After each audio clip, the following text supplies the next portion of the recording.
Okay, gentlemen, ladies, I'm Chef Philippe with my new book, Can't Beat 'em, Eat 'em. And you can see here, I got a wild boar. It was shot 2 days ago down the bayou. And you can see on my book, I got the wild boar here. And what we're gonna do, we're gonna show you how to clean the wild boar, cut it, cook it safely. And I'm gonna show you the page on my book where you see the wild boar and give you an idea. Right here, this is what we're gonna do for you guys. All right? You get the description, geography. You get the description of the beast, the threat to the ecosystem, and then the recipe here, the solution to the problem. All right? Can't beat 'em, eat 'em. Now let's go back to work. All right, as you know, wild boar are extremely prolific. This is a young male. He's probably 2.5 years old, something like that. You can see the tusks over here are not quite developed yet, but these things, they can chew anything. They can break everything, all kind of bones. I mean, they'll eat almost anything. They're omnivores. So a female will actually lay the piglet 3 times a year, 8 to 12 piglets. All right, 3 times a year. Can you imagine how fast this thing reproduces? So they are definitely a threat to the ecosystem. They destroy alligator nests. They will eat little baby deer. They will. I mean, they just destroy natural wildlife habitat. So now what we're going to do is I'm going to show you how to cut the boar.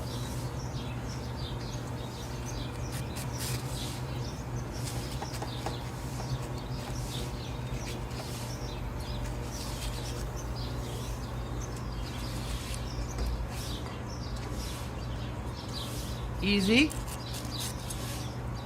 See the winter coat? You see all the hair? During the winters, that's what they use.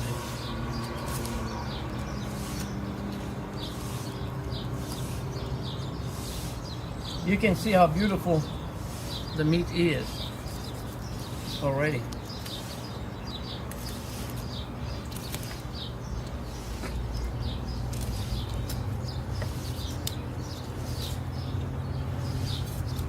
Not my first rodeo.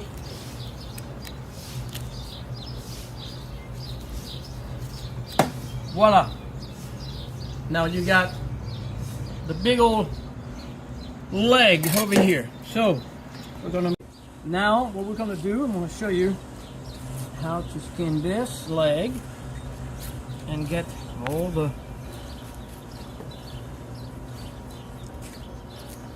you leave the skin down. Just like this.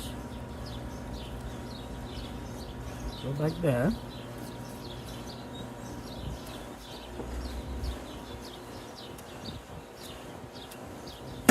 Perfect. Now, what we're going to do, we're going to cut the meat right here. Get all the major muscle out.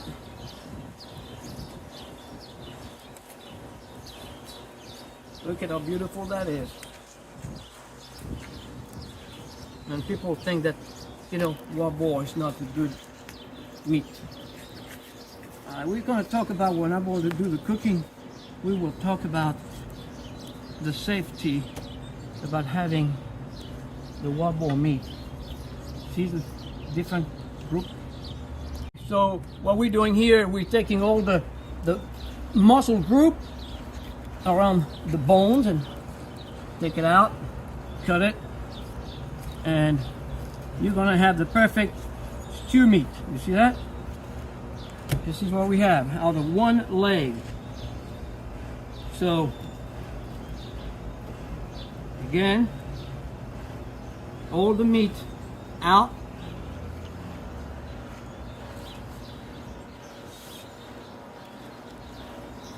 That's it.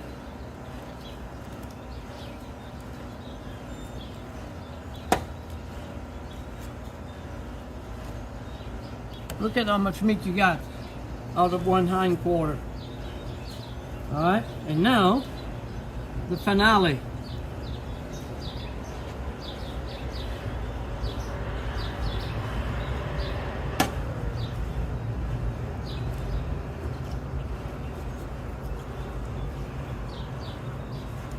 Voila. Now I've got all the meat out of one leg. And what you have here, look. Do you see how easy it is? You don't need to mess up anything. Right? Skin down, meat out there. One leg. You can feed probably, I would say, 25 people here with a good stew and some rice. Alright, next. Now what we're doing here is we're cutting the wild boar meat into little cube, as you can see.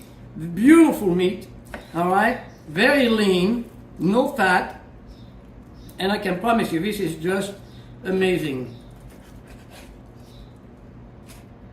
So, one thing for sure, people will say, oh, what about the bacteria? What about the disease? Well, I got to tell you, it's a matter of knowing how to cook it, all right? And I'm going to show you that when you cook these properly, you don't have to worry about bacteria content. They would be all dead by the time I'm done. Now, I'm going to give you a few facts. According to our research, there's going to be plenty here, there is no one that died eating wild game so far, the what we know. On the other hand, eating conventional processed food, each year there is approximately 3,000 deaths recorded. It's to tell you the difference between wild game and conventional processed food. The worst thing is, if you really know, is a chicken. Look at how they grow chicken, how fast they go, what they feed them with. God knows what we're eating when we're eating chicken. So, you want to eat healthy? Watch this. My instruction on my book, Can't Beat 'Em, Eat 'Em, and I guarantee you'll be safe. Alright, here's a pot. A little bit of vegetable oil of your choice. Alright. I'm going to put the meat here. Look at this. This is going to be good for fall. You see that? Now, pressure high. We're going to put a little bit of seasoning of your choice, of course, like my book said. Your Cajun seasoning is good, just enough.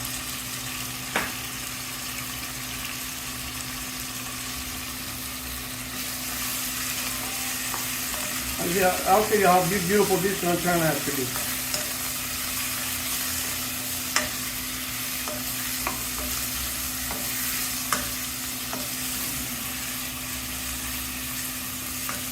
We're going to let it brown a little bit. So we'll get back with you as soon as it's brown. Okay, so now what I'm going to do here is put a pinch of garlic into this. You see how brown that is? Then what I'm going to do now, so you can smell it, it's that beautiful. That stuff gets some good color. Alright. 1 tablespoon of brown sugar. We're going to caramelize this. It's going to be like a sweet little dish. Goes well with wild boar. So far, it's looking pretty good, huh? See that? Now, what we have to do is I'm going to sprinkle a little bit of flour like this, not too much. You see that, like that? Now, this is how you make a roux real, you know, it's somewhat a quick roux. That's how you do it. This is old-fashioned about making a quick roux. So it will thicken, get the sauce nice and ready to go. So now this is ready. I'm going to deglaze it with a little wine. Like this.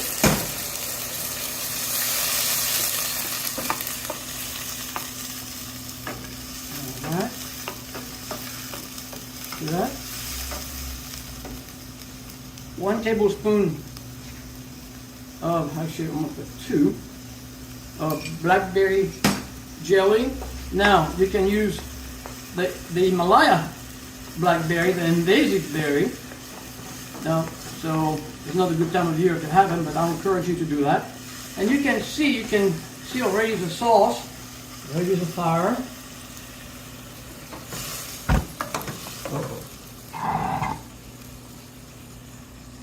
Now, reduce the wine. You see how beautiful the sauce starts to be, nice. So we're going to cook this for probably 20 minutes. Make sure it's well done. And if you cook it right, 212, 220 Fahrenheit, it will kill all the bacteria, so you can eat this very safely, okay? We'll talk about that when it'll be ready to serve, okay? So let's cook it for 20 minutes. Now what we have to do is to dress up our stew over rice, steamed rice, specially done by my friend David Rosto. All right, so you see now you put that.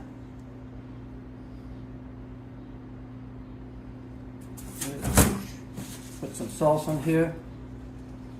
You see the flour on the sauce, what happened? Let's make it really nice. See, you got beautiful sauce. So now we're gonna put a little bit more of a end dish. And then what I'm gonna do is I'm gonna garnish it with a couple of berries, like this, 2 or 3 like this.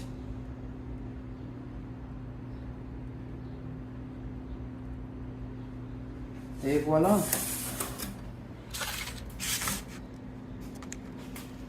From the beast to the dish.